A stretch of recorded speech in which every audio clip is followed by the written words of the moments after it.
Good morning, and welcome to Rise and Thrive with Dr. J. Nicole, where we are rising in faith and thriving in purpose. Today's episode is going to be focusing on faith and fitness and caring for the body that God has given you. And we have a very, very special guest here today. I've known this man for almost 2 decades. I just did the math. So we have here with us today Dr. Kyle Boone. He's currently the director of Housing and Residence Life at Grand Valley State University in Michigan. And his work as a scholar practitioner centers on amplifying the voices and lived experiences of historically marginalized populations in higher education. Our guy here is degreed up. He has a degree from the University of Louisville, the University of Pacific, and a PhD from LSU. Go Tigers. Dr. Boone is passionate about turning research into real impact and keeping it real while he's at all of this. On Rise and Thrive, he brings both brilliance and boldness to the conversation. He's going to be reminding us that restoration and representation can coexist. Dr. Boone is a bourbon hunting, CrossFit loving, culture shifting scholar that you didn't know you needed on your faith and healing journey. Let's welcome him to the Let's show. go. Let's go. Yes, let's go. Yeah. Welcome. All right. So, our bodies are temples, and yet many of us neglect the physical aspect of our well-being while focusing on spiritual growth. But faith and fitness, they go hand in hand. So caring for your body is also an act of worship, discipline, and gratitude.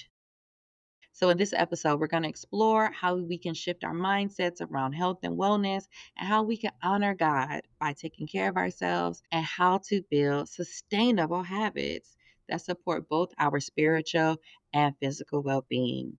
All right, Dr. Boone, welcome to the Thank you for show. having me. This is awesome. Yes, I'm so happy to have you here to talk about such an important topic. So, tell me about why this topic is important to you. Yeah. It took a minute for me to figure out that fitness or taking care of me was super important because I never took care of like everything like the world makes you feel like you don't have time to do it, right? You got to just go. Mm, And that hustle mentality will catch up to you. And next thing you know, you're just burning out and you're trying to figure out like what next and whatnot. And it's interesting that you even asked me to speak about this because like my mantra for this year is to make time for time. Like it's literally come on like alignment. what can I do or what have I been putting off because I said I don't have the time to do it, right? So I think this topic is Mm. important because it really makes you sit down with yourself and become aware of like what are you actually making time for? Because we got a lot of excuses, right? You know, we got kids or puppies or work or whatever, and you just can't sit down because you gotta go go go. And I don't want to be a hypocrite. I'm all about the go go go, but there is moments where you just got to take control of yourself. So this is important to me just because I've watched people literally sell their body, their mind and spirit for the job, right? And Mm, in my field, everything is about being student centered. And I've watched people burn out of this field by giving everything they had to the students without recognizing they probably haven't addressed some trauma or lack of movement that needs to be handled. So that's why it's important to me. mhm. Yes, thank you for that, and that's super important. So I recently saw you in New Orleans at NASPA, which is a student affairs conference. For those of you that don't know, before I was in mental health, I was in higher ed where I got my start. That's how I met this awesome guy, just shy of 20 years ago. And something that I recognized, Kyle, having been out of the field and then being back in community with you all, is how boundaries are not really promoted or really reinforced. And it might be at some institutions, but I'm just saying generally, right? And that lack of boundaries, that lack of self care, even though we talk about it with students and with them, we don't model it. Can you talk to me a little bit more about that since you did bring up burnout being a common thing in your Yeah. field?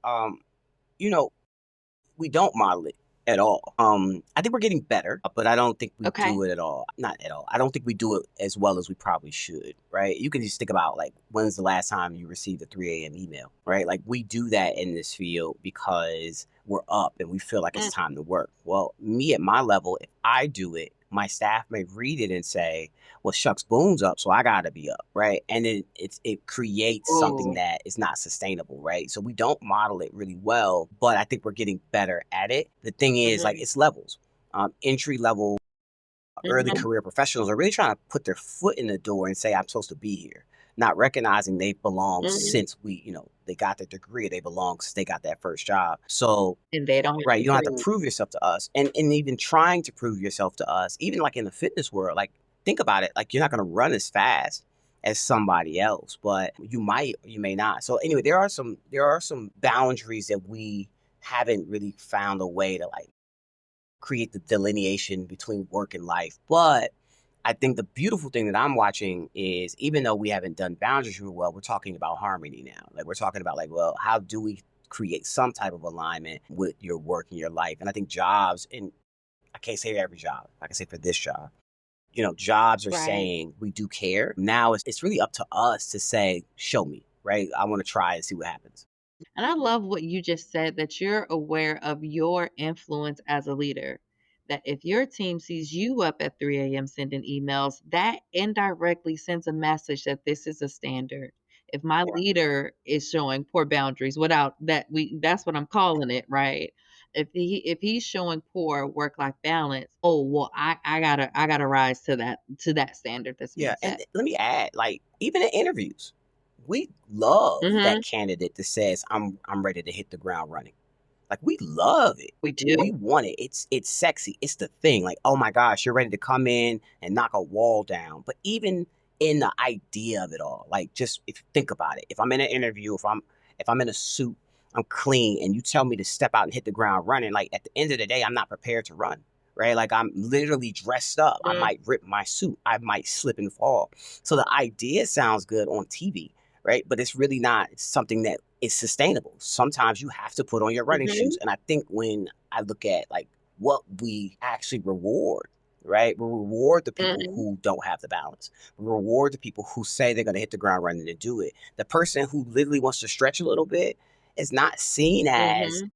the person, right? Or at least often it's not seen as a Mm. person. So I think even in our normal like nomenclature, like it's a thing where we promote it and we're also recruiting for it, which is kind of interesting. Yep, yep, and you're right, and that could easily lead to attracting a similar type of candidate. I mean, a specific type of candidate into the position that I'll be honest too, I pick up on energy, but also my clinical eyes were at work, even though I was not on the clock, right?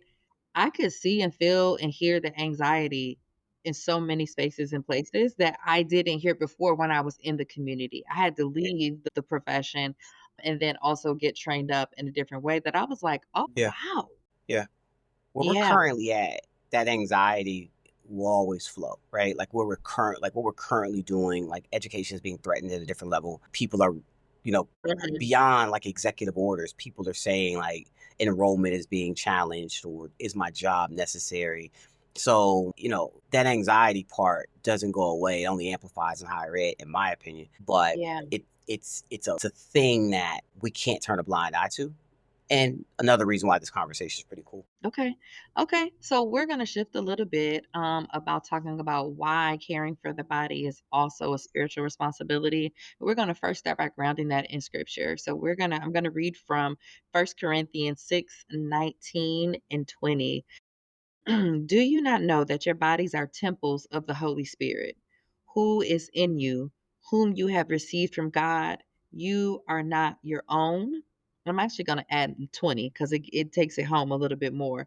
You were bought at a price. Honor God with your body. So let's talk about that a little bit, like how physical health impacts our ability to fulfill God's Yeah. purpose. I read a book this year. It wasn't my favorite book, but it was a good book. The Power of Ritual. And the idea of the book was like anything can be spiritual or fulfilling if you find an intent behind it, right? And then it really does ground you or center you.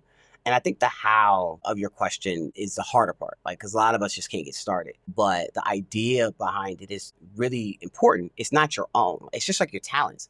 Your talents are a gift that you have to mature. Your body is a gift that you have to mature. I think, especially in the Black population, we usually just wait too long, right? We have the athletic prowess as a child. Everybody runs track and plays soccer, regardless of your asthma that you got, right? And then Or even in just in the yeah, yeah, neighborhood. yeah. And then, or it just could be generational. I remember I had to step outside.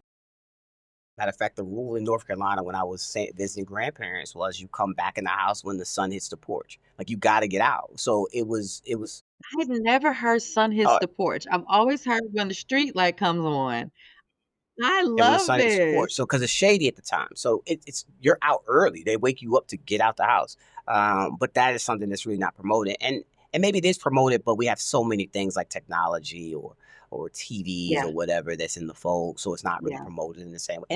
And neighborhoods yeah. are dangerous now. So it's a little different. But the idea of the body as a temple earlier in my life was more of it's not mine, right? But you got to do something with it. And I think recognizing that is really humbling, right? This is not for me. It's for those who get to see or get to experience it, or you could just bless somebody just by being in the space and they say, "Oh, you did it. Oh, if you did it, I got to try it," right? And that is a blessing in itself. Mhm, mhm. Yeah, thank you for that. So, let's talk about how we can overcome guilt and shame related to body image or even past unhealthy habits, right? Because a lot of those things they get at mindset, Yeah, right? And that a lot of the times we can't get out of here and get really into here and action out yeah. here.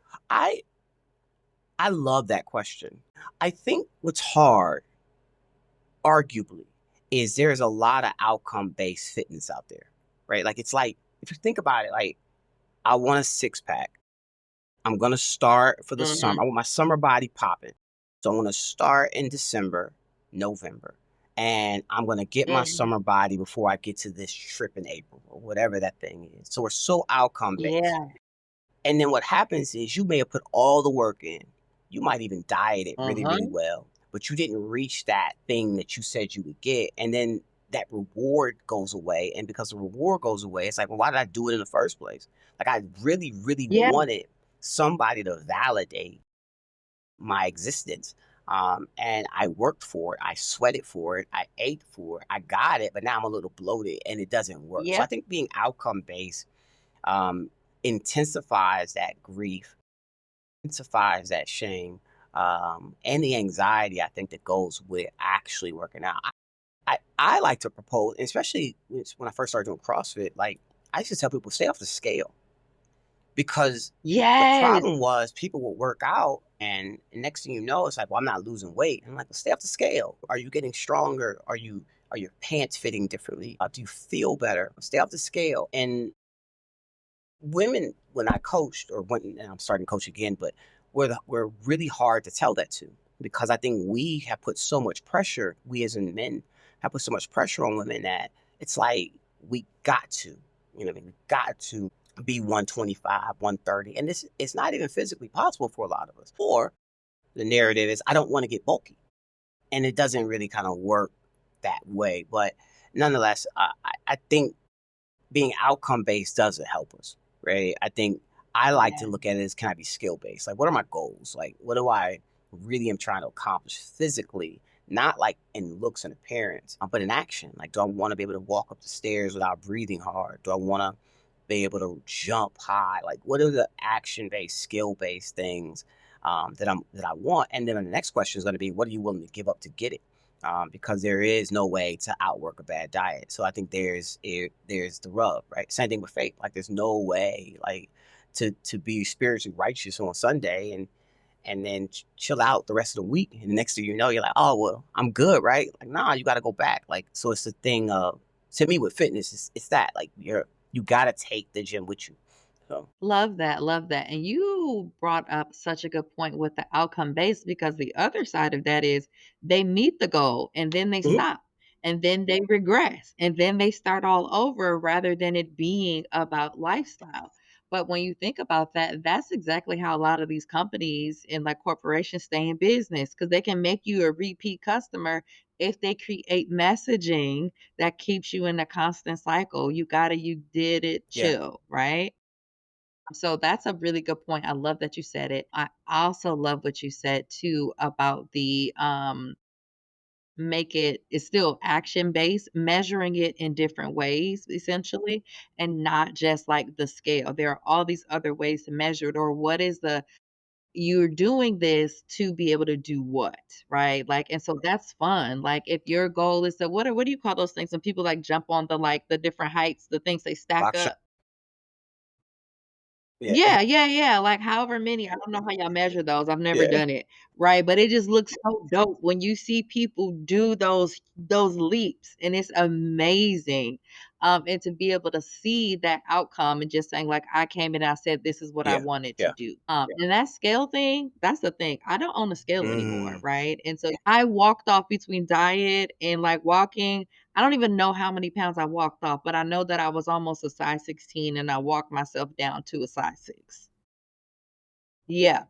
Yeah, I don't own a scale. I still don't know. I went to the doctor. I was like, in my mind, I wanted to really write IDK, but I was like, because NA wasn't applicable because I do have a weight, you know what I mean? But that it is super important. When you get rid of that scale, there's a different type of freedom because it reinforces just the habits, it reinforces the Yeah. lifestyle. I agree.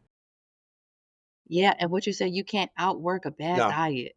I don't Mm, think yeah, I don't think it's possible. Me and my crew every year, twice a year, we do a paleo, but it almost feels like a paleo diet. But what we're doing is mhm, just resetting. It's right after Christmas mhm.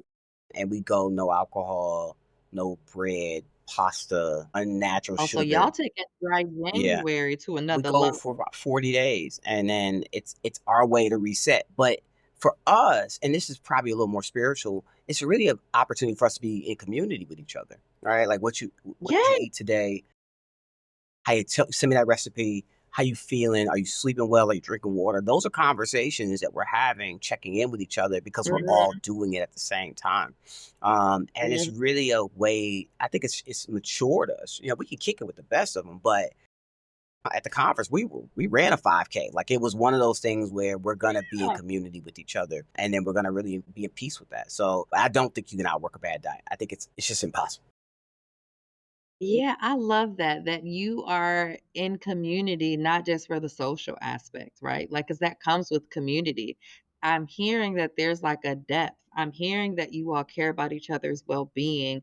I'm hearing that you all hold each other accountable for growth in multiple areas of your life, not some of these other things that people have to outgrow in their like teens and things like that in terms of what we focus on socially during those time periods in our life. And so I love that y'all are at a conference. I'm assuming when you're talking about your community, these are people that are spread out across the country, just how higher ed works. And then y'all are coming together and saying, yes, even though we're in these sessions all day, we're going to get up and we're going to run a 5K. Exactly how it went. Wow. It was a couple phone Wow. calls. You bring in workout shoes or running shoes? Freaking running shoes. I guess we outside. Then. Yeah, we outside. Like yeah. We doing Yeah. Now something. to be Love it. honest, like fully honest, we just ended our challenge. So we're gonna eat bad in New Orleans. So we did. We ate pretty bad, but Listen, we man. were also able to maintain, or at least start back up to where we were before we. Mhm. Mhm. And what I also love there and what you said is that it's not super rigid, right? Like if you have healthy habits, you can, break outside of that. But some people they can't, right? If you have that personality, but you can enjoy culture, you can enjoy places. But if you have your practices already in place, you know what I mean? It's not hard to get back on it. I know I needed to eat a few more vegetables when I was in New Orleans, and then I came back and had to really go like all vegetarian, plant-based when I got back because my system was like, "What? Why you do that?" That's hilarious. I'm not even kidding, but it was everything was, like, just amazing. Love New Orleans. Okay, so let's talk a little bit, though, about breaking the cycle of, like, negative and unhealthy habits. So let's talk about how stress, emotional eating, and a lack of self-care, how those impact our overall Yeah, well-being. this is awareness at its finest. Like you got to ask yourself, Mhm. like, what do I look like, act like? who am I when I'm unbalanced? And that's a thing, right? Like if I got way too many emails, I act a certain way. I'm unbalanced. I know what it looks like. I can put my finger on it, but I can also communicate it to other people so they know, right? Like, hey, Kyle, like I don't think you're good today. Like I'm good because we always want to be self righteous, right? Like I'm straight. Like now, are you? And then you click a little bit. You're like maybe I'm not. But having a good supervisor Mhm. matters, right? Hey, I'm going home. My wellness is I'm not balanced today or whatnot. You can't do it every day, Yeah. but recognizing it does matter. I think the hard part is like when you choose to overlook it, because we're always like Mhm. delusional when it comes to things like that, right? When it's a negative impact on you, you're kind of delusional. Like, am I stressed out? Nah. Do I got trauma? Nah. Have I been hurt? Nah, I'm strong. I'm super strong. You don't got to worry about me. And then, you haven't cried in 6 weeks and your body breaks down. Like, it's all these things matter to me. Like, having some type of awareness is a big deal. But asking yourself the question, like, what does it look like when I am stressed? Because then you can start to pinpoint, like, what is stressing me out, Mhm. right? Yeah. I literally, right before this year, 2 years ago, excuse me, I was going to a conference, coming home from the conference, working, going to something, coming back, working.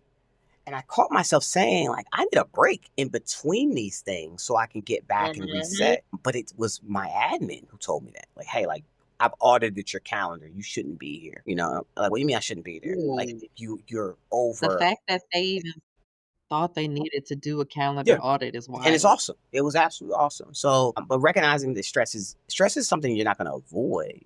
It's just acknowledging what Mhm. brings it to you, right? Correct. Because life is life, and life will keep lifing. Every time. So you listen, I knew you was gonna come in here dropping the bars and all the gems, right? So I'm like, as you're talking, I'm trying to find a pen because I was like, "Ooh, I gotta remember to ask him this and ask him that," because it's just coming so fast and it's so very good. So I love what you're saying about awareness, right? And so even what you're describing, this is what I help my clients with sometimes clinically, right? Like, so then what is the issue?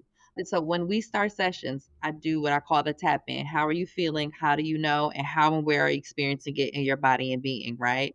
And so if you know these things, you can label it. You know the context, sometimes the why, and sometimes, or the how do you know, is based on what they are feeling in their Hmm. bodies and being, right?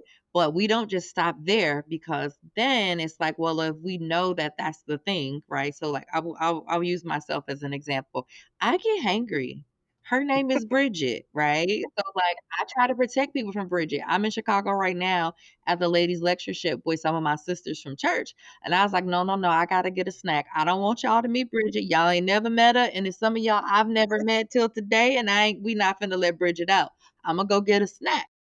But I know what I feel in my body when Bridget is starting to show up.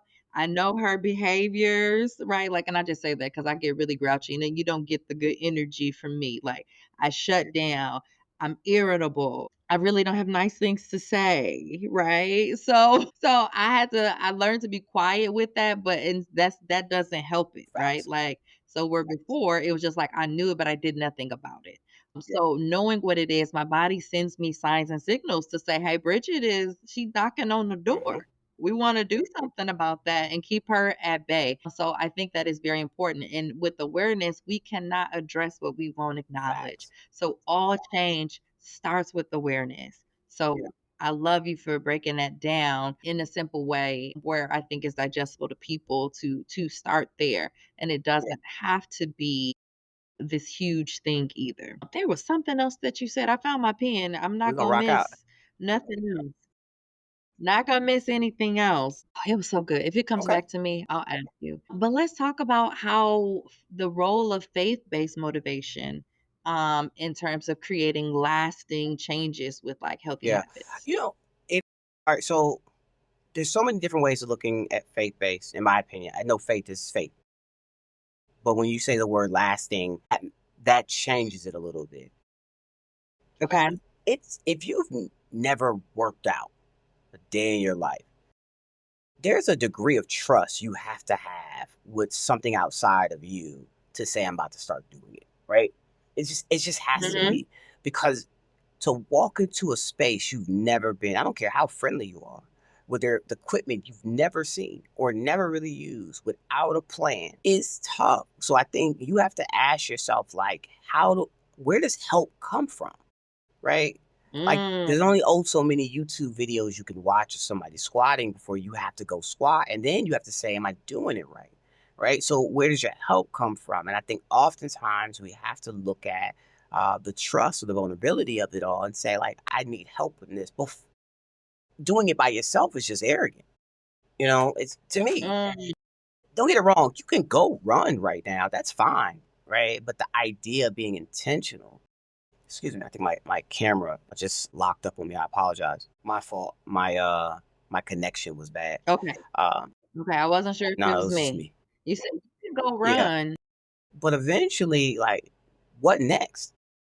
You know what I'm saying? Unless that's your goal. If your goal is I'm just gonna be a better runner, that's cool. But I don't know. I just feel like it gets arrogant where like we can do all these things by ourselves. We've always been a community minded people, and we can get outside of black and white. But like, you don't have to do it by yourself. You can. You ain't got to. So anyway, I think with faith based, I think it's the idea of asking God, like, how do I actually do what I say I want to do in the way you want me to do it?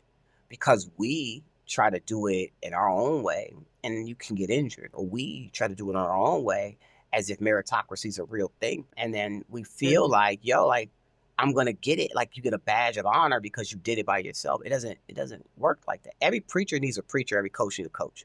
Right? That's just what I believe. Every therapist need a Right. I therapist. believe that. I think with the lasting part, the second thing that you said, I don't think people understand you have to eat the elephant one bite at a time. I don't think people yeah, Equifinality? I don't That's a social work yeah, term. I don't think they see it. Like I think what happens is like I want to eat this entire meal. It's like what? Like what time do you wake up? And when do you look at your email? And what's the first thing you do? Like I think the smaller thing to do is to literally break your mornings down or your ending or your evenings down before we get to any workout conversations, right? Like are you praying in the morning? Mhm. No. Are you just breathing in the morning? Or are you just going straight to work? And often most of us go straight to Mhm. work. I wake up earlier.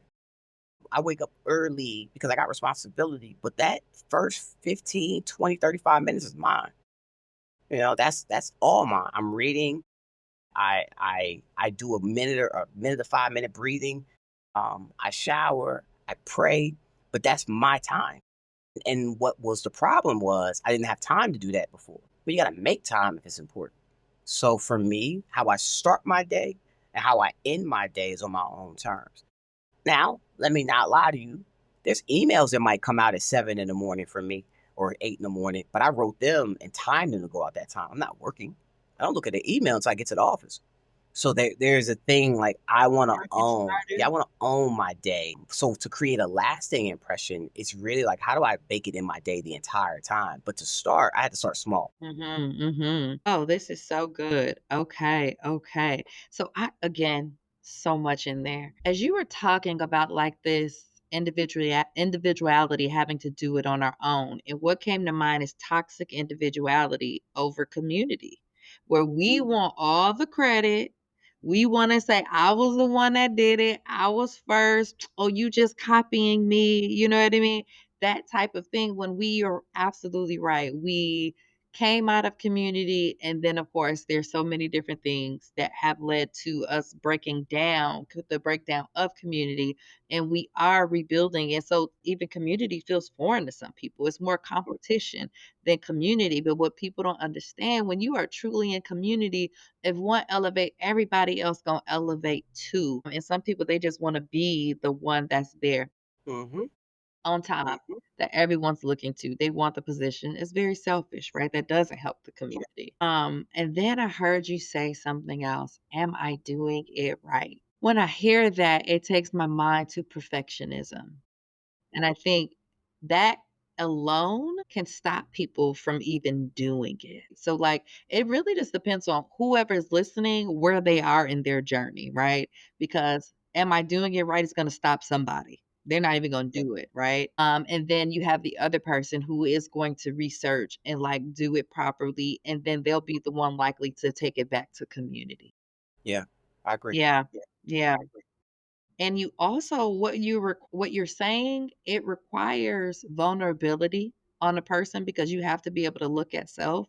You have to be able to try to tap into that community because the help you need might be coming from somebody already in your Yeah. community. Yeah. That Yeah. part of vulnerability Yeah. is super cool, right? I'm not a, I'm everybody knows I'm a little guy. I'm 5'2", like I'm small. Yeah, Everybody don't I'm know. Our audience only see yeah, what's in the yeah, camera and the energy we yeah. bringing. I may act 6'5", but I know I'm little. But to see me lift is different, right? Like to see because you're gonna look and Mm, say, well, he can't. Well, I know technique. I can. I'm not the greatest, but pound for pound, I get busy. But it's almost like, well, if he can do it, I gotta beat him. You know what I mean? It's like, well, no, you don't. yeah. You gotta beat yourself because that's embarrassing at some point, right? And then next thing you know, you never come back. And that's why I don't like Mm, January 1st to January 30th because everybody. it's the best time of the year because everybody's ready to reset and everybody wants to get busy. And I want to welcome you to the space that has given me life since 2012, right? Like come kick it with us. Let's go. And then at some point you see that you can't do what somebody who's been doing it for 5, 10 years has been doing. You're like, I'm going home. This is too intense for me. Well, scale it down. I can't squat like that. You sit every day. It's that type of Right. thing where we literally don't make it make sense per se. And Mhm. so it's like, well, I can't lift that. Well, you lift that every time you go to the grocery store. You pick it up and you put it on top of your fridge, or pick this water and you put it on the corner of your floor. Like that stuff we do every day, Mhm. but we psych ourselves out because we're not vulnerable to the fact that I may not be as good as, but you showed up. When I first started this workout thing, And that's the yeah, when win. I first started, it was a trick. I was tricking myself. It was, let me just get up and put my clothes on. And then it was like, all right, man, let Okay. me just get in the car. All right, let me go. But I can come home and take a nap because that's my superpower. I can take a nap at any time. Like, and the next thing you know, you're there, and proximity matters, right? Like once you're in the space, it's like, Mhm. let's go. And then you evolve. I believe it's let's Yeah. go. And I believe you evolve when you commit to it. But again, we're talking intentionality, we're talking Mhm. awareness, definitely with vulnerability because you can't, you know, you gotta be okay with your deficiencies, right? And say, I'm gonna work on those. There's some things in the gym I'm not good at. I come every day Mhm. because it's not my choice to cherry pick when I gotta do this for me. Yeah, I Yeah, that's good, that's good. So I think this is naturally going to a very important thing, and that's mindset. mm, Let's really talk about that a little bit, like the impact of mindset on really about breaking those yeah, cycles, right? yeah, Like you said, we can psych ourselves yeah. out. I I struggle with this one because I think we all have the right idea. We just have trash follow Mhm. through, right? Like I think that's where it is. And again, it goes back to make time for time. But the reason that I think it works for me is how I lead in work and also how I lead in life. Right. So for me, like if I know something's coming, you plan for it. It just makes sense to me. Like if I know I got a family vacation coming up, I plan for it. Now there's things that happen, let's be fair. But if you know Mhm. Thanksgiving hits and somebody's got to make the mac and cheese, like at some point And it hit the same week every every year, you year. plan for it. Same thing with work. If I know this report is due, you plan for it. But the other thing that I tell my team and I tell myself is you got to own it. There's some agency of this that you got to take responsibility for. So for me, the mindset set shift happened when I started talking about my goals, where people like to hold their goals or hold these good things to themselves because they're worried somebody's going to steal it or they're worried somebody's going to take it and make it better. And I remember in my doc program, my major professor saying to me, like, why don't you talk about your research? I was like, we don't do that. He was like, why don't you talk about you being in school with your crew, like from back where you're from? I was like, I don't want to deal with that story of survivor's guilt, right? Or survivor's remorse. I don't want that.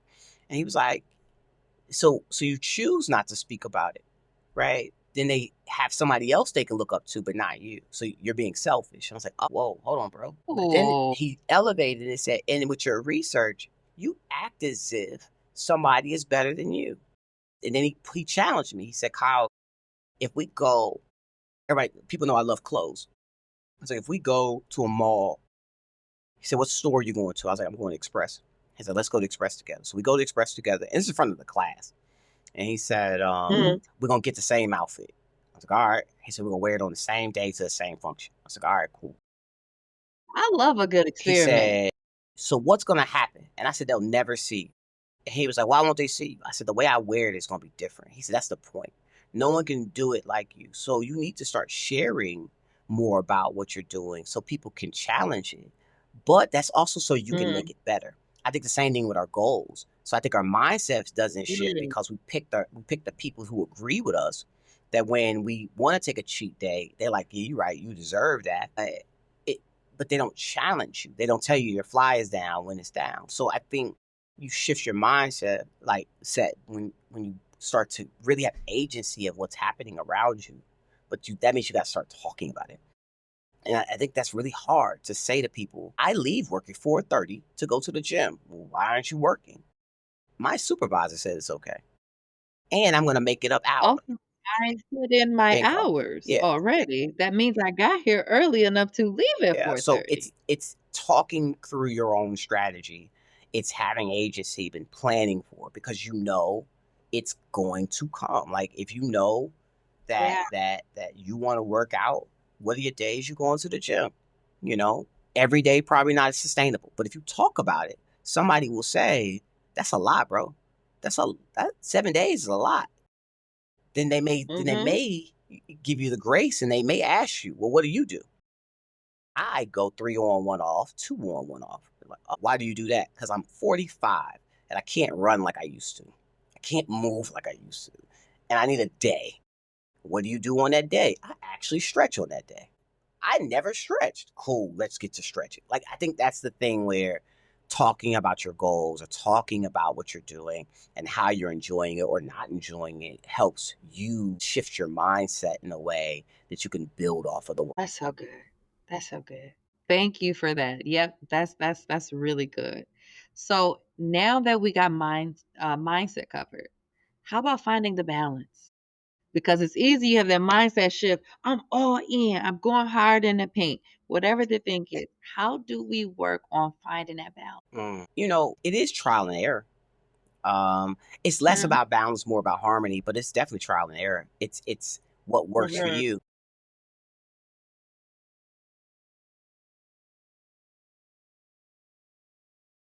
Yeah.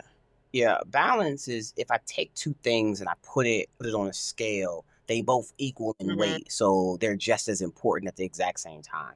And I don't necessarily believe that. I think there's some degree of harmony that, and I got stealing this idea. I forgot her name from an author I made my staff read recently. But the idea is with harmony, they may not all be equal. You could be having a bad day, but you still got to do something, right? So how do you make sure that the good rises during that time frame to support the bad? Because the bag can be super heavy. So I look at it as a little bit of harmony more than balance. Yeah. Love that. And as you're saying it, it's like the yin and yang symbol made that much Yeah. more sense to Yeah. me.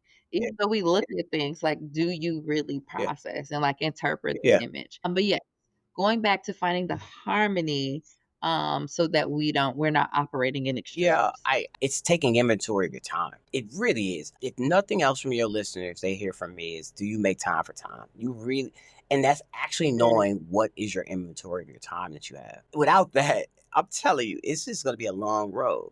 It's just a long, long road. yeah.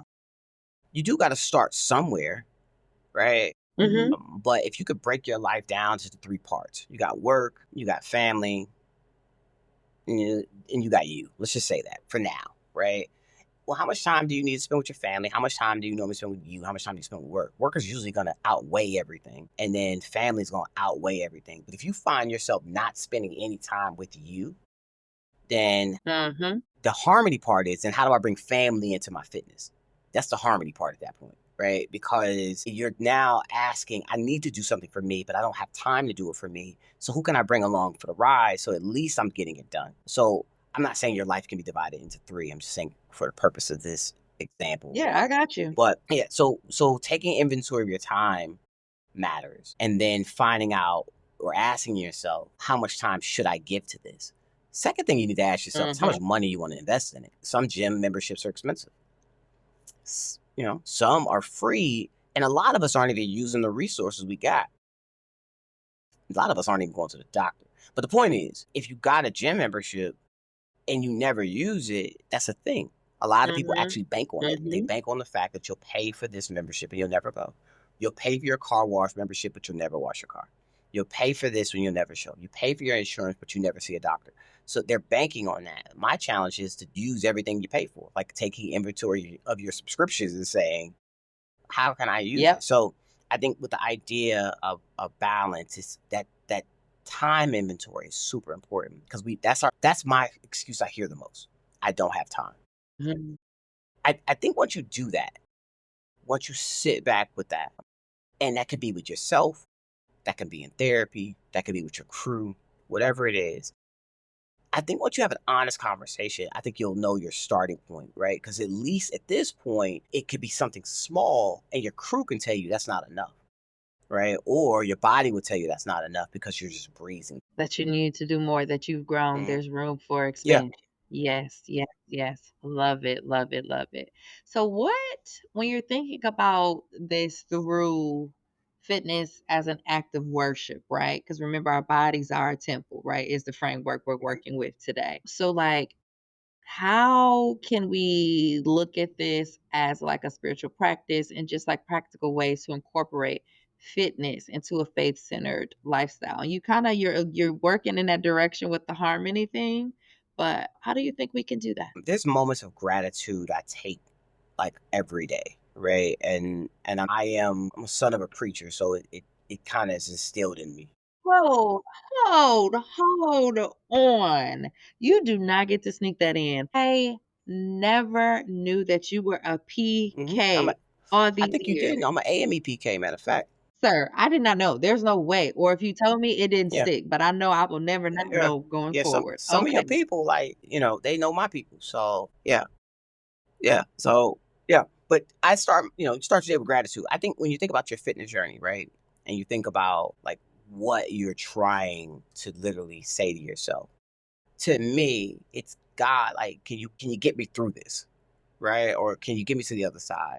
And trusting that you'll get there. That's why I get so mad when people kind of meander in a workout, right? They don't leave it on the floor as if they don't trust that God's gonna protect them, God's gonna help their breathing, God's gonna, mature them through the process.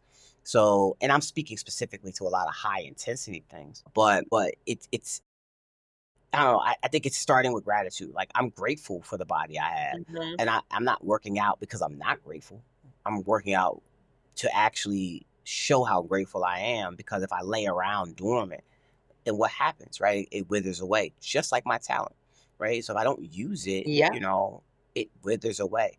I'm not trying to be the biggest person. I'm not trying to be. I want to look good.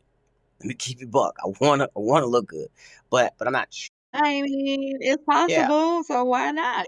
And a lot of people do a whole lot, and they go out of their way to not yeah, look good. but I'm just grateful. So I think like when you're thinking about an act of worship, it has to be intentional what you're doing, right? So I think when I bring up gratitude, I'm really telling your listeners like before you start the workout, just be thankful for the moment, right? Just take some time. And once you're intentional, or when you set your intention, I think that matters, right? Hey, I'm thankful for this moment. What's your intent of this workout?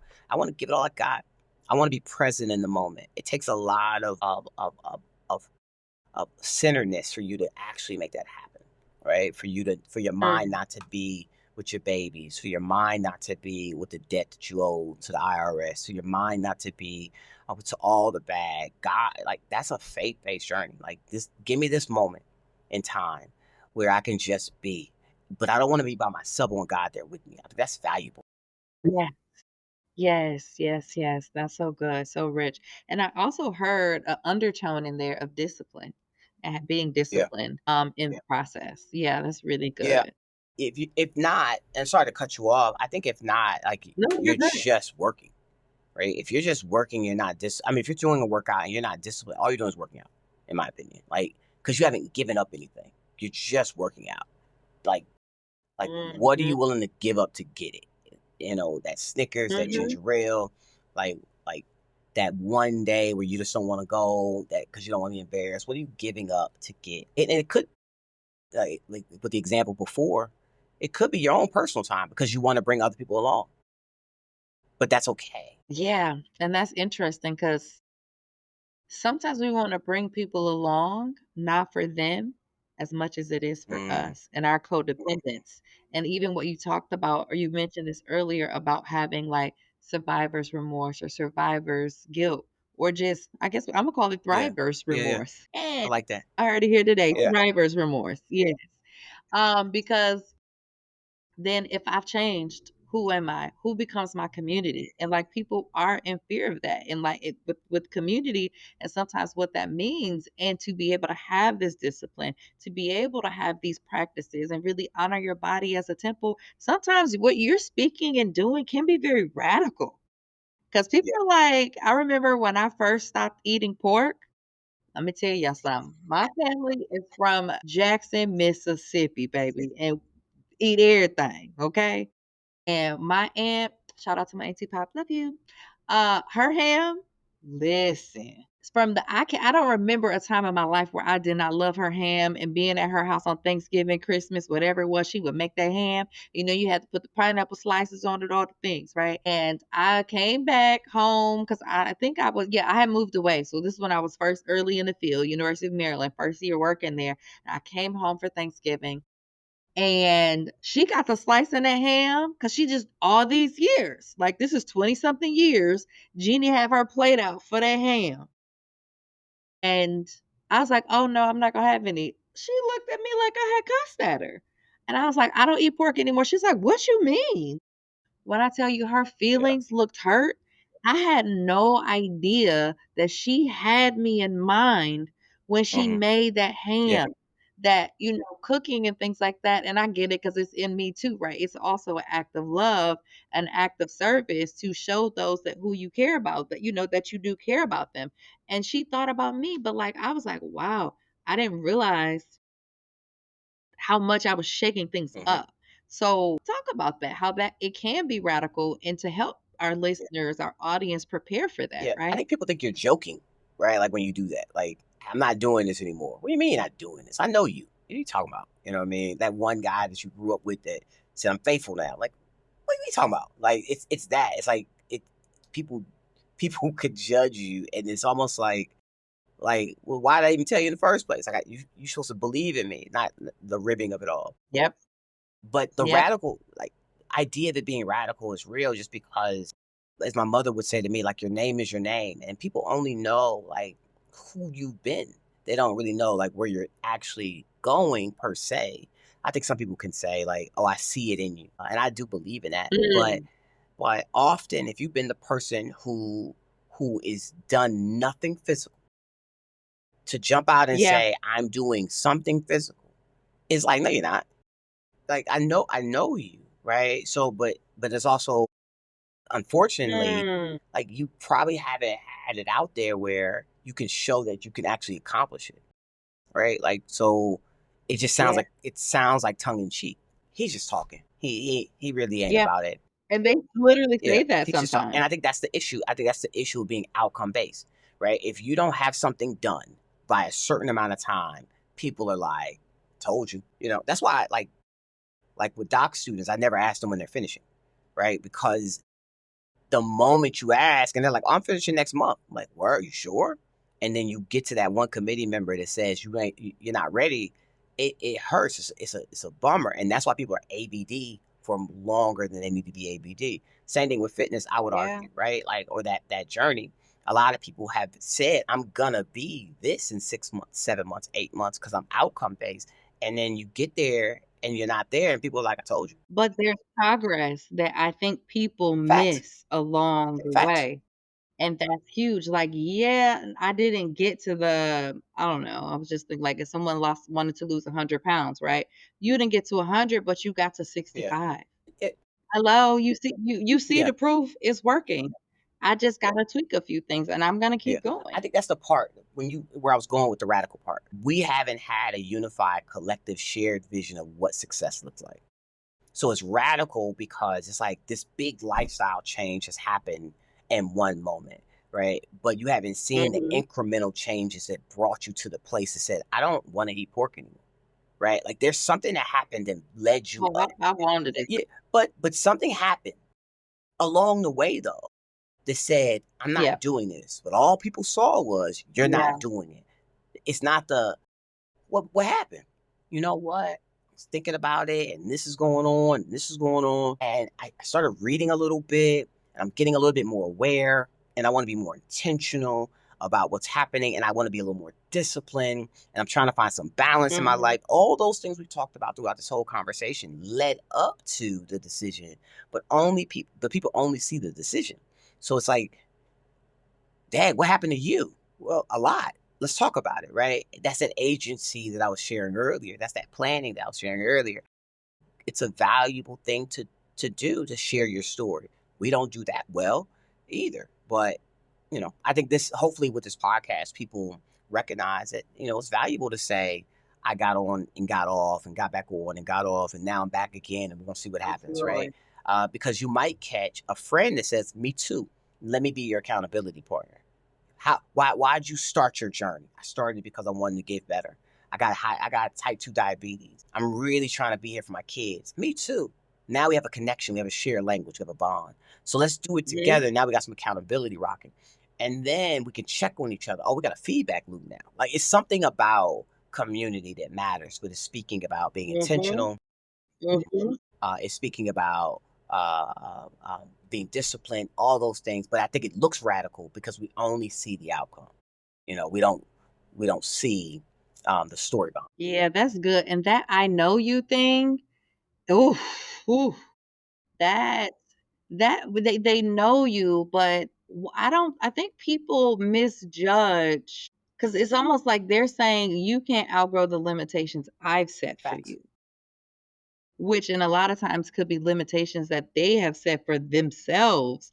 And sometimes, even in our communities, right? Like, 'cause sometimes that's where our biggest hurdles and barriers and challenges can come from, which connects to mindset, right? Like, no one's ever done it. I know you, I've seen how what you've done all these years. So they are using data, Hmm. right? To predict it, but they're forgetting a real key part. You are you, and what God put on the inside of you is unique to you. And, you may not share that, or God may tell you to just be Yeah, quiet. yeah, yeah. I agree. Mhm.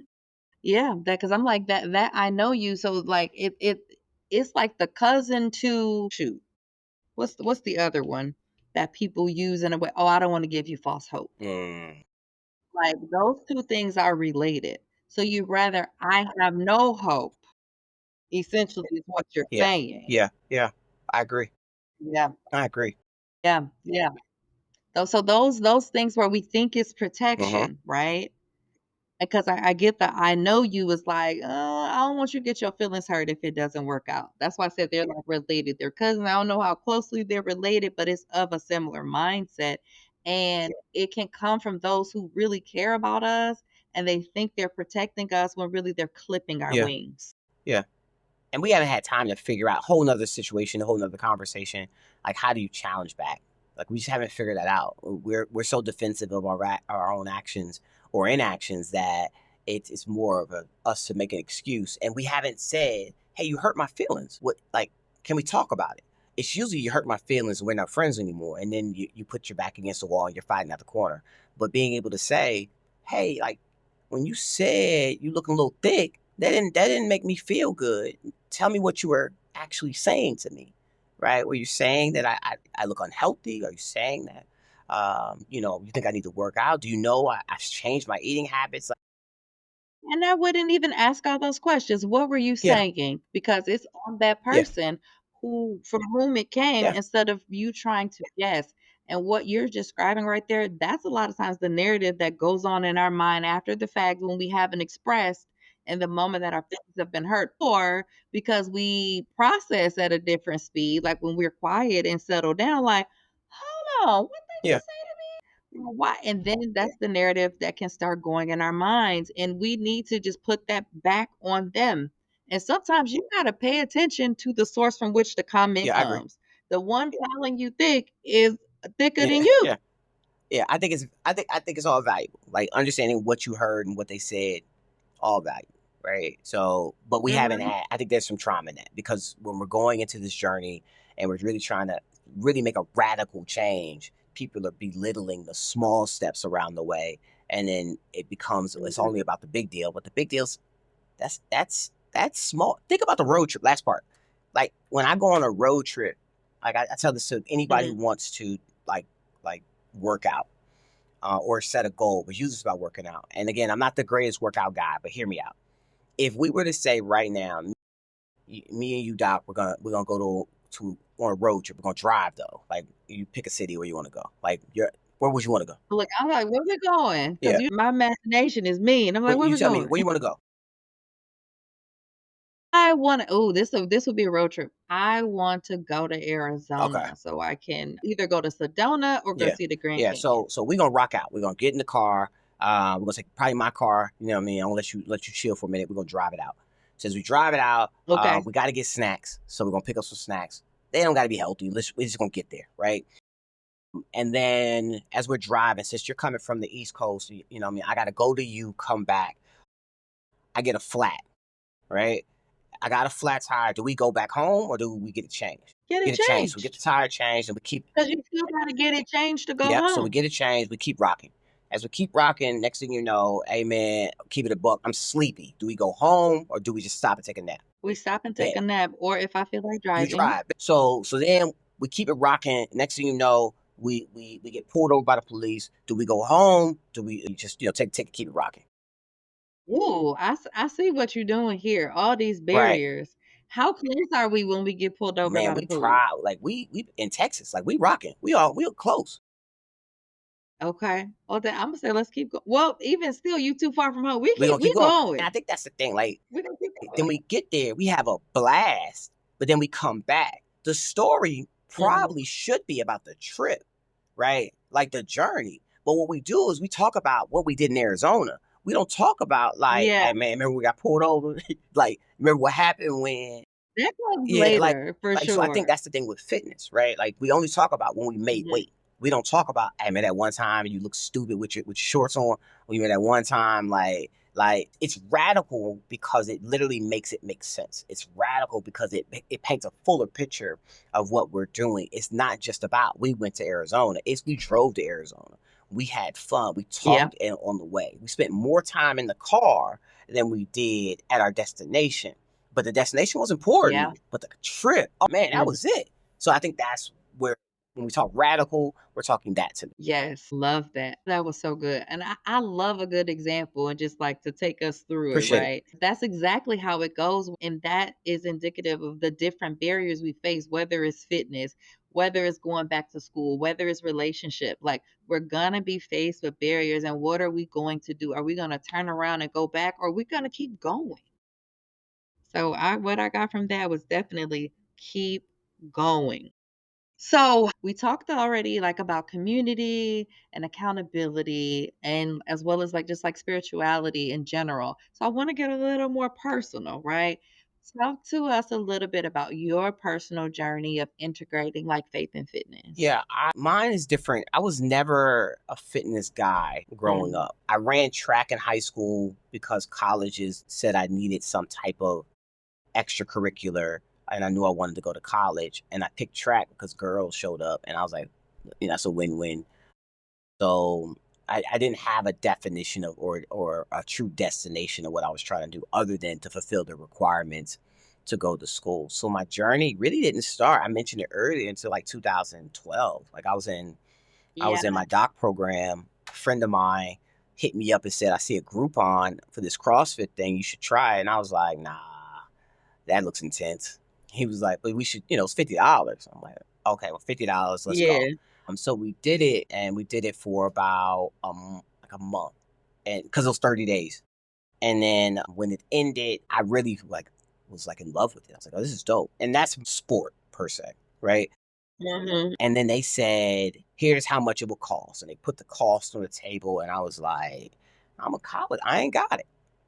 So Yeah. another Groupon I hit for a different gym, but it was CrossFit. Groupon was Yeah. popping back in the day. And It yeah, was. It still yeah, exists. I don't know how the numbers yeah. doing. So I jump in it and I'm like, hey, I really want to do this, but I want to be above board and let you know I just did 30 days with another gym. I don't know how this CrossFit thing will work. I don't know if y'all are friends or something like that. I don't want you to feel like I am using you. And he was like, try us. We're two different things. Let's go. So I get there and I work out for the whole month. And I've been talking to him the whole time about the cost, but it was almost the same. All right. So I'm like, I'm not gonna be able to do this when the year is out. And I actually pray, like I really want to do something other than work and school. Other than work and school. Yeah. And this is helping me find that harmony that I was looking for. So when the 30 days ended, he said, you'll never believe it. I'm about to buy the gym. I'm like, oh, you about to buy it? He's like, yeah. He said, so you technically are like one of my first, you're part of the first family. Not a Yeah. founding member. So what we gonna do is for you, the rate I quoted you, we're not gonna do that. We're gonna do something less. So let's imagine if I'm correct, if the rate he quoted me was like 100, he was like, I'm gonna give you like 75, but you got unlimited access in the gym. And I was like, huh. The excuse was it's still expensive. But the difference was I actually didn't pray for it to be like $50. I prayed for it to be affordable. So because I wanted to do something, right? I still wanted to work.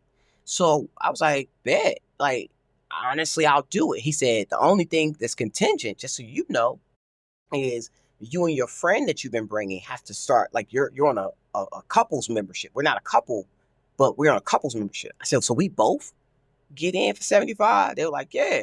And I was like, oh, that's a blessing. So next thing you know, like not only do I have Mm. a new community, I watch a prayer get answered, right? I wanted to do something, right? And I asked for it to be affordable. And it became affordable for at least whatever season I was in. And next thing Yes. you know, it opened up and I was able to do it. Not the original gym I went to, right? CrossFit is CrossFit, but the second gym. And I think that made me just kind of look at it a little differently. Like, what am I willing to talk about, pray about, ask for? Because you don't know until you do. Mhm. So I think that's the beginning of that Mhm. little, not little, but that journey for me because I literally watched a prayer get answered. And on my wall in my office, there's a picture of me looking down, graduation Mhm. regalia, and everybody's like cheering around me. And I was praying. And I remember that prayer because I kept saying, God, I asked for this. Like that was like the theme that ran through that It's entire so moment, good. right? So it's like I asked for this. I asked for some affordability because I'm broke. I'm a broke college student trying to work out. I asked to be Dr. Boone and you provided a way. I asked for it to get paid for and the school basically paid for my degree. Now it's real, right? Like it's a thing because it's the lights are on. It's hot. Like I'm seeing it all happen, and I got overwhelmed. So when everybody was looking up, cheering, I'm praying, and it's because I was reminded, like I asked for this, and it's weird how God's favor works, right? So it may not have been Mhm. like the timing I wanted because I asked for the degree. It took me a little longer than I said I was going to work. I thought I was going to work on. Yep. I asked for the I degree understand that. I defended and didn't have a job when I came back. So technically I'm homeless, but I asked for it and God gave it to me, but he also gave me provision and favor. So I think the fitness thing really worked for me because it reminded me you asked. And then it started to show me like what does sacrifice look like? Right? Like what does it look like to when you diet? Diet to me is just a fancy word for sacrifice. Right? Like what are you giving up? What are you not doing? Okay. So it was you start to realize I can't run as hard if I drank the day before. Like it's certain things you realize that you can't do. So it's like, all right, well, shift your lifestyle a little bit. But it's for the greater That was so good. It was like story time with Dr. Boone. good. Appreciate it. Yes, but I heard you say something that popped out to me because you were talking about just like God and realizing that prayers were answered. And you said it was a little bit invalidating, whether you recognize it or not, when you were like, I asked for this, I had the degree, but I didn't have a job afterwards, right? But one, that's not what you prayed for. Two, a perspective shift would tell you God gave you Got me rest. rep. I don't Yep. know how much time Mhm. was in Mhm. between getting your job or starting your job, because obviously you're here with us today and you holding it down at Grand Valley. Yes, they need you, we need you. So sometimes we again, it's that finish thing that you're talking about, the product, the outcome. Okay, you got this, now you got the job. No, baby, you need Yeah. rest after a Yeah. doctorate. To be your listeners should hear, like, it wasn't invalidating for me because what I actually learned is I would have sat Mhm. there. Like, I would have stayed Mhm. there and God moved me out of that because I still had to finish my edits. I still had to do so many things. But when I lost it, I was forced to go, like, to get busy because I had a timeline. What do you mean when you say you lost it? So I was in Canada working on my dissertation and an internship. I was at Ryerson University in Toronto. Beautiful city. Yeah. This job, another story about asking, they they they shared that they were going to pay me. This is my last semester in my doc program. They're going to pay me for the summer. It's probably not a lot, so let's say like $6,000. But they're going to put me up downtown Toronto, and Mm. you get to like work for the summer. They called me probably, they called me, let's say around May, the beginning of May. I've already bought my ticket in Marchish. They called and said, "Hey, unfortunately, we can't pay for you to come. Your visa never Mm. got approved. We can't pay." And I said, "So Mm. what are you saying?" And they said, "Well, you can still come. We can't pay." I said, "Well, what can you do?" And they said, "Well, we could put you up in the same apartment that we're going to put you in. We can get you a phone from the university so you can call back and forth. We can get you a gym membership because we heard you like the gym, but we can't physically pay you." I said, "I'll see you in May." Mhm. So I get there, and as I'm there, I'm writing, and this is the first time my data started speaking. For you, when you start coding, you're looking at the wall or the floor if you're old school, and you're like, what am I looking at? And eventually it clicks, it hits you like, oh snap, I'm looking at that. Well, that happened. So I called my people and said, "Hey, my major professor, I think I'm done." He said, "Send it to me." He read it in a weekend. He said, "That's it. Fly home. Let's defend it." I said, "When?" He said, "Fly home. Give it about 2 weeks. Get your committee situated. We'll defend it." I was like, "All right." It was a little longer. So say 3 weeks. So sent it to my committee. Mhm. Came home, which again, blessing. The school who couldn't pay for me, pay for my flight home, said, "You about to go what?" So I'm about to go defend. They said, "We're gonna pay for that." So they paid for me to fly home. Look at God. I get ready to defend. The day before my defense, they said, "You can't defend your dissertation." I said, "Why not?" They said, "You're not registering classes right now. You're registered in an internship, which is different. So you have to be registered in a class." So now I got to pay money I ain't got to register in a class to then defend Yep. my dissertation. I remember those days So I too. defend my dissertation. I'm still a graduate assistant, so I'm full time in grad life. So I don't have a job, but I'm full time, and my contract's been renewed for the next year. Kyle defends. Kyle becomes stock. Kyle goes home. The next day, I get a phone call. "Hey, Boone." No, not next day. 2 days later, I get a phone call. The weekend later, excuse me, I get a phone call. "Hey, Boone, congratulations. Heard you came down to defend." It was the director of housing. I said, "Yeah, man." He said, "Well, Dr. Boone, man, nice, man, so good. This has a ring to it." I'm like, "Man, thanks, brother. What you calling for?" Mhm. Kyle said, "Let's get to Yeah, business. You buttering yeah. me up for He what?" said, "Unfortunately, now that you're Dr. Boone, you're not a grad student anymore. And since you're not a grad student, you can't have your graduate assistantship. So we're going to rescind your offer." I live where I work. So you're telling me the happiest time of my Way life, too much. I'm now homeless. I'm like, all right, well, what? So I pull, this is a bigger story than that, but for your listeners, just know Yeah. I bowed out gracefully. I was like, "You got it." You know what I mean? But now I'm sitting in Canada knowing I got about a month or two left, a month and a half left. And next thing you know, I don't have a home to go to. You know what I mean? Not yet. You got a home because God got you, So, but I so, get it. We're yep. staying in the physical, in the Yeah. material. So got back, consulted with some folks, realized how dope my crew is, and got to writing. Your Yeah, community. and next thing you know, I was already docked, but my edits have to be approved by a certain time before I walk the stage. So anyway, I didn't take it as invalid. I took it as it really made me say it's time to work, because you have your timing is limited, but I also got some stuff I want you to do. And I think that was God's way of saying or having that real conversation with me. Because I think I would have That's waited. so I good. think I would have waited the whole year. I would have took my little time to write, edit. So, You see, God knows his children, because I've had many of those similar type of moments where I would have been comfortable. I would have took it my pace. hmm When God's like, baby, people waiting for you. Let's hmm go. Where he had to make me uncomfortable. He had to make situations happen that forced me to move, right? That where you're not supposed to be. And so to on the surface, it's like, what? I'm homeless. Like, what? I just had a contract. I just had my next year kind of mapped out. Didn't have to worry about it. Now I got a month to get it together. Some people would have stopped right there. But when those things happen, when God is stripping things away, it's not punishment. And so many people end up thinking it's punishment, and no, he's making space, because how can you receive if you got an offer in hand? He said, give me that. hmm So he can fill your hands up with something bigger, it's facts.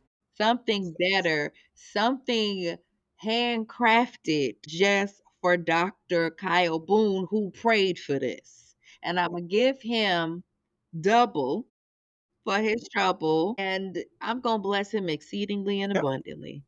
exactly what happened. That was like a good story. That's so good. See, story time with Dr. Bo, we might just have to have you on from time to time just to do Yeah. story time, and I love a good story. Um, and did we even finish the whole question? No, because I asked you about what that meant, integrating faith and Oh, fitness. what it meant. To be fair, it meant that you like I had to ask, like like what do you want me to do with this? Like, what do you want me to do with my body Mm, in the sense? Like, not like, do you mhm, not want me to mm, move, but like, do you want me to do it this way? Right? Are you cool with me talking about this journey? Like, I think I've been injured one time while working out. mhm, And that's a whole nother story and a good little story. But in that time, I was competing with folks, right? And it was like I don't know, it kind of sat me down a little bit. So I think, and I was doing, if you think about it, in my own little small world, I was rocking it. But around that time, I think I needed to slow down, right? So mm. anyway, so what it meant, like I don't know, I think you have to I don't want to say consult with God, but there needs to be a It works. it needs to There's a lot of different ways in which we need to be yeah in relationship with him. yeah Sometimes he is our yeah consultant. you really need to like sit like not at sit back and be at peace with silence and sit back and have a conversation about like what does all this mean. Yes. Unfortunately, like I'm a black man whose family has had neurological issues. I'm watching black men who struggle with prostate issues. I'm watching obesity run rampant in my own family. It's like, what Mm, else?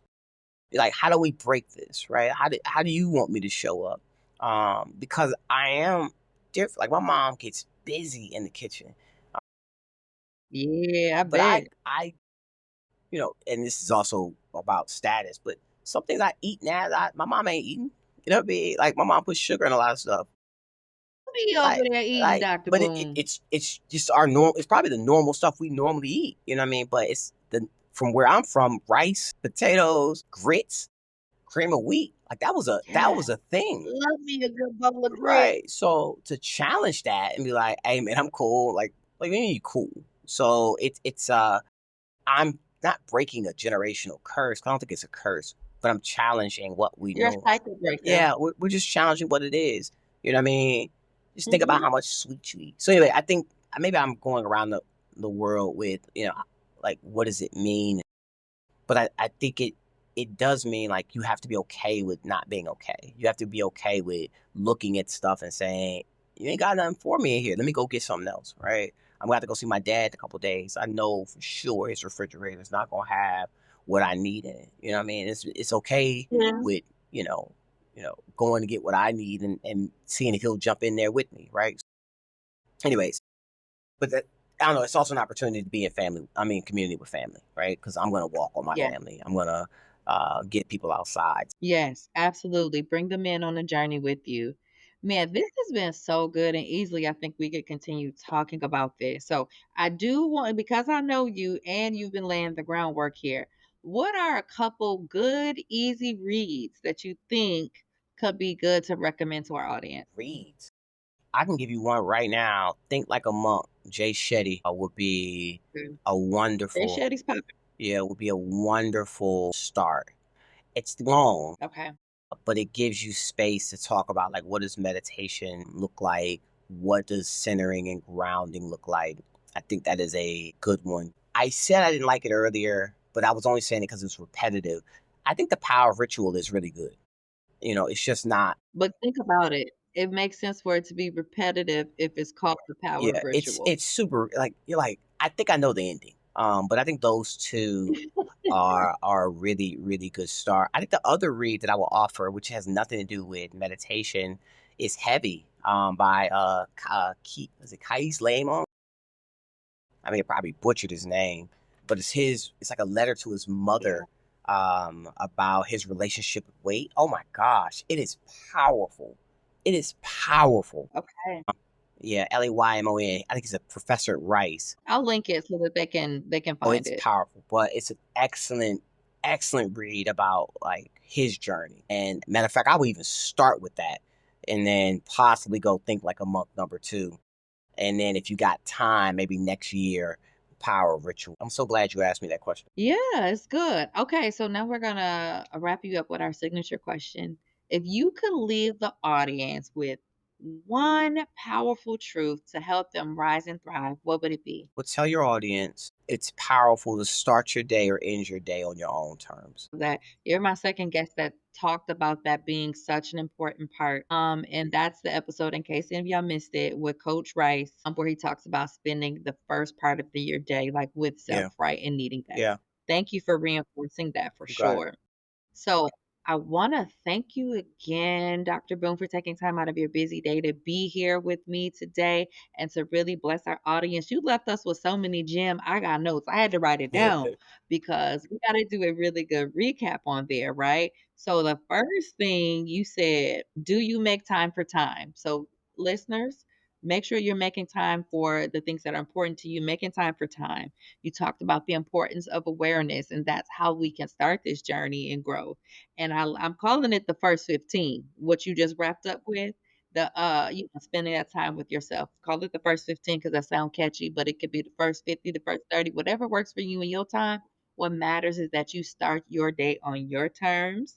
Wow, your messaging is so consistent through here. Like, own your day, just start. And something that I heard you say that you didn't say it directly, but it was my interpretation is letting go of comparing and competing and get into community. Community was a consistent theme throughout our time here together today. And that's super valuable. And I also love how you talked about the power of speaking and how that gives others permission to be able to examine themselves or to give them direction, but also speaking to God in prayer, right? And those things that it does in your life and the ripple effect that comes from that, right? And we cannot leave here without acknowledging how you really broke down the difference between balance and harmony and just bringing harmony into everything that you do to be able to have growth in so many areas of your life and not operating in extremes. Thank you for that richness. All right, so now this is where any last words? No, I appreciate you even reaching out, and I didn't know I had much content to give you, but I'm glad we had a good conversation. We'll be rocking an hour. This is all right with me. I listen, I already knew. I had no doubt. Anytime we get on the phone, anytime I've seen you, it's always good quality conversation. It's also good laughs with there. It's always an enriching experience, I think. And I think that's how, even though we like maybe fell out of contact for a while, like, but you were always someone I was just like, no, Kyle's solid, right? Like Kyle is solid. And so I Yeah, appreciate that. So of course you had something to I offer. appreciate that. Of course you have something to offer. And so we're going to wrap up now, audience. This is for you. This is your call to action. So I want you to reflect on how you are currently treating the body that God has given you. And then we're going to build on that and take action. And we want you to choose one small step today, whether you're talking about drinking more water, just moving your body, having something green once a day, whatever the thing is, commit to doing that today. And then finally, I'm not going to let you all leave without me affirming you in some sort of way. So, your affirmation for today is: my body is a temple, and I will care for it with love, discipline, and gratitude. And so I want to thank you all again today for tuning in for another episode of Rise and Thrive with Dr. J. Nicole, where we are rising in faith and thriving in purpose. And I am excited. The day in which we are recording this episode, the merch is live. So if you haven't already gotten your merch, go to www.evolvewithdrjnicole. You can do two things. One, you can get in community and join the Thrive Tribe. So once you go to the website, you're going to get that pop-up so you can make sure you don't miss any updates. We'll send out text and email updates. But then I also want you to scroll down or click to go to the podcast. And then when you do that, you can click Shop the Merch. So, and you can we have the exclusive mugs, we have hats, we got the hoodie, you got your journal, right? And just have a good time. And if it's not your style, gift it to someone that might benefit. So thank you again, Kuil, Dr. Boone, for being here. And it was an absolute pleasure. Thank you for blessing the audience, and thank you for blessing me with your presence. Thank you so much. You have a wonderful day. Thank you.